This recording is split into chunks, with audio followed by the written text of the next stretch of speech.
Yeah, I mean, when we start this debate, we have to understand the basic crux of this debate is not that we go ahead and define mail order wives and we just go ahead and say that there's some positive aspects and just we blabber about some negative aspects.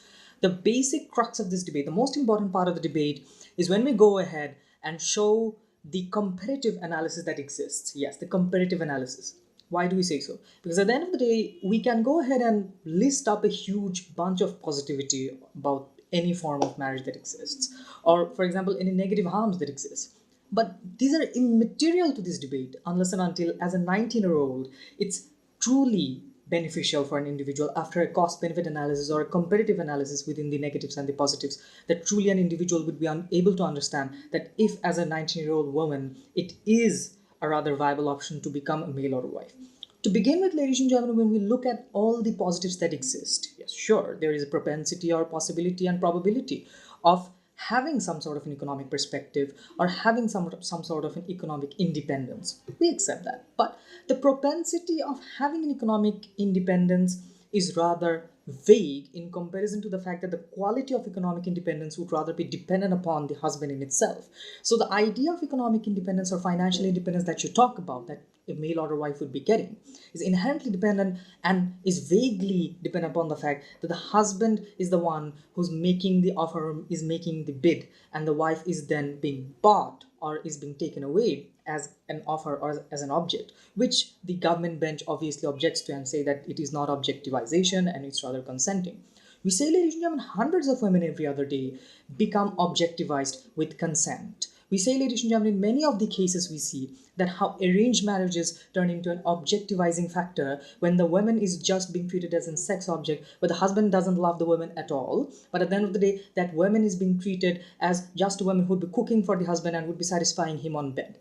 That sort of marriages, ladies and gentlemen, inherently is a bad marriage. Why? Because at the end of the day, ladies and gentlemen, we must understand the dignity of a woman as they are treated as a cooking machine and a sexually satisfying machine is when those people lose their dignity, those people lose their honor. And that's what we must recognize. At a point when a person from developed country would be taking you as the male ordered bride, at that point, ladies and gentlemen, it would be inherently that that individual from the developed country would see you as a distressed individual and would see you as an economically less well-off individual who requires to be rescued. Even if that's in the best case, if that is something that the other person on the developed country considers, we still think that is still not a significantly honorable position. Why? Because at the end of the day, because you do not have, and as the context is, because you're a 19-year-old without much economic or educational ability to be existing, little perspective of those. Henceforth, what happens is that the exploitability, the chances that you'd be exploited, is far more in comparison if you didn't go into the contract of becoming a male or a wife. But rather, ladies and gentlemen, because the person from developed country knows that you are an individual who needs economic rescue, who needs financial rescue, at that point he knows that you're at his mercy. And when he knows that you're at his mercy, he wouldn't be treating you as a dignified woman, but what he would be treating you as is that she is my object because she's not economically well off. I'm treating her, I am rather rescuing her, and hence I am her master.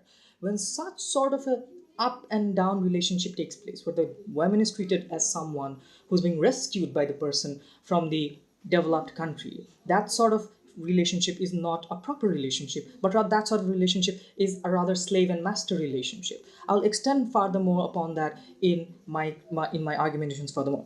But ladies and gentlemen, as I've dealt with the meta clash out there, the idea how comparatively the dignity doesn't exist, I also would be addressing a few things. First of all, the idea that sexual harassment cases are independent from male order wives and it can happen anyways, we disagree. We think the propensity and the possibility of sexual harassment increases. I mean, given the fact that, for example, when Filipino women were taken as male order wives in huge number to South Korea, we saw how 29 of the cases out of 50 turned out to be facing sexual harassments, and around a lot of people had to be rescued from such situations. Why do we think so? Why do we think that under normal marriages, in comparison to that, the proportion of torture or degradation is furthermore in case of male or wives? It's because of that sense where an individual women gets into this contract, and the other men, as I said, the up and down relationship where the master feels, the husband feels like the master and the woman feels like the slave, and the woman is always under a constant fear of divorce. Why do we see this? And that's my argumentational extension, that the idea that I, being a 90-year-old woman, I'm giving myself away as a male or a wife. At that point, the fact that you'd fear divorce at each and every point of your life. Why? Because you wouldn't want to get divorced, right? Because the moment you're divorced, you're back to your old shammy life. The moment you're divorced, at that point, you're just going into the spiral of poverty again. What happens? Because you chose to uplift yourself on being dependent upon your developed country's husband, henceforth the type of economic independence that you get is essentially a dependent economic independence, essentially, that we cannot call independence at all, but rather you're actually going from an underdeveloped country and becoming dependent upon a husband from developed country.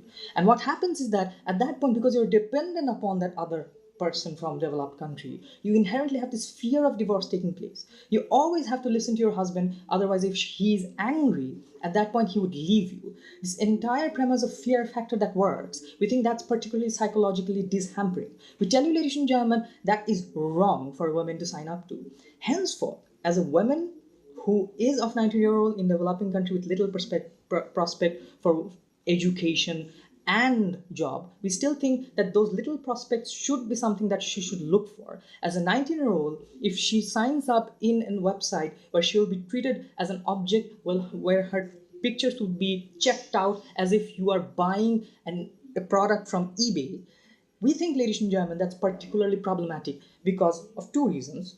One, the fact that the propensity of the harms, the propensity of harassments, the propensity that the person would be treating you as a slave and he would be thinking himself as a master, he will be thinking that I am the rescuer and you are indebted to him. That entire emotional idea is in itself wrong and she shouldn't get inside such a relationship.